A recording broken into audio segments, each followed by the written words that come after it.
15 American habits that confuse the rest of the world.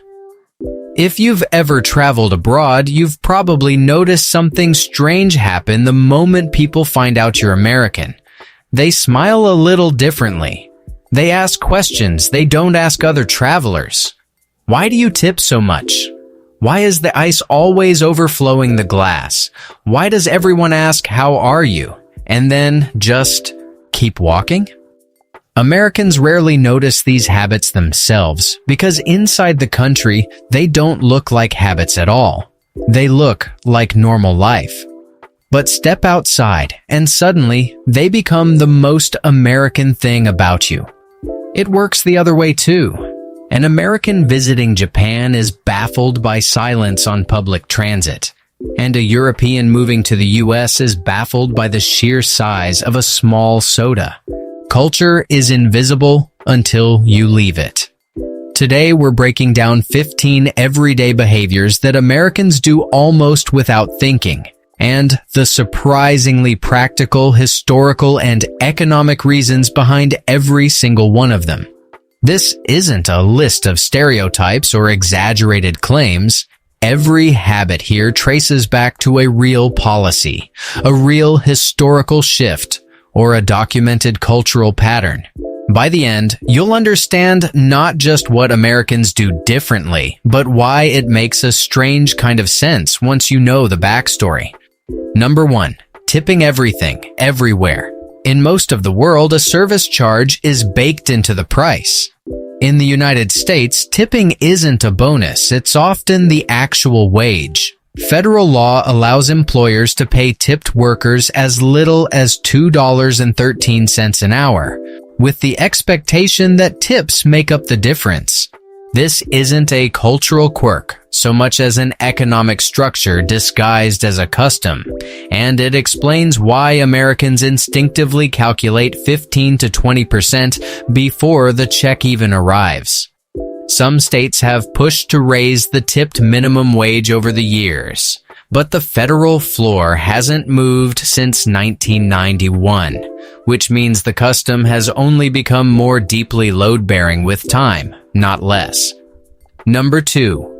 Free refills. Walk into almost any American diner and your soda glass gets refilled without you asking. This traces back to the country's abundance of cheap corn syrup and a retail philosophy built on volume over margin. Restaurants make their real money on food, not soda, so the drink becomes a loyalty gesture. It's a small thing, but it quietly reinforces a much bigger American instinct. More is a form of hospitality. Number 3. Ice in everything. Even coffee, in the middle of summer, arrives in a cup that's mostly frozen water. Home refrigerators with built-in ice makers became standard in American kitchens by the 1960s, decades before most of the world adopted them, and the habit simply never left. What looks excessive to a visitor is, to an American, just how a cold drink is supposed to look. Number 4. Asking, "How are you?" as a greeting, not a question. This one confuses visitors more than almost anything else. In most cultures, asking about someone's well-being invites an actual answer. In the US, it functions closer to hello, and the expected reply is simply, "Good, you?" regardless of how the day is actually going. Linguists call this a phatic expression, language that exists to maintain social contact rather than exchange real information. It functions almost like a handshake made of words. The content barely matters, but skipping it entirely can feel, to an American ear, oddly cold. Number 5. Enormous portion sizes. A single restaurant entree in the US is, on average, several times larger than the same dish served in Europe. This dates back to post-war prosperity, when abundance became a symbol of national success, and portion size turned into an unspoken marker of value for the price. Doggy bags aren't an afterthought. They're baked into the business model. Number 6. Extremely friendly customer service. Store greeters, enthusiastic waitstaff, cashiers who ask about your day. This warmth isn't universal, and it isn't accidental. Much of American retail and hospitality pay structure ties income directly to customer satisfaction scores and tips, which means friendliness isn't just culture, it's compensation strategy, wearing a smile. Number 7. Air conditioning set to Arctic levels. Offices, malls, and movie theaters are famous for being colder inside during summer than most countries keep their homes in winter. Cheap electricity throughout much of the 20th century made aggressive cooling affordable and even a status symbol, and the standard never adjusted downward, even as energy costs rose. Number 8. Drive-through everything. Not just fast food. Pharmacies, banks, liquor stores, even wedding chapels in some states offer drive-through service. Car culture didn't just shape American transportation, it reshaped the architecture of daily errands around never having to leave your vehicle. Number 9. College sports treated like professional leagues. Stadiums holding over 100,000 people, multi-million-dollar coaching contracts, and passionate rivalries, all for amateur student athletes. This grew out of a uniquely American gap. With no historic tradition of city-based amateur clubs like Europe's football culture, universities became the primary venue for regional sporting identity instead.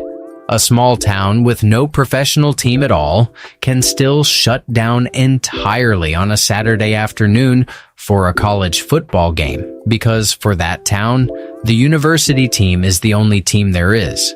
Number 10. Extreme positivity, even under pressure.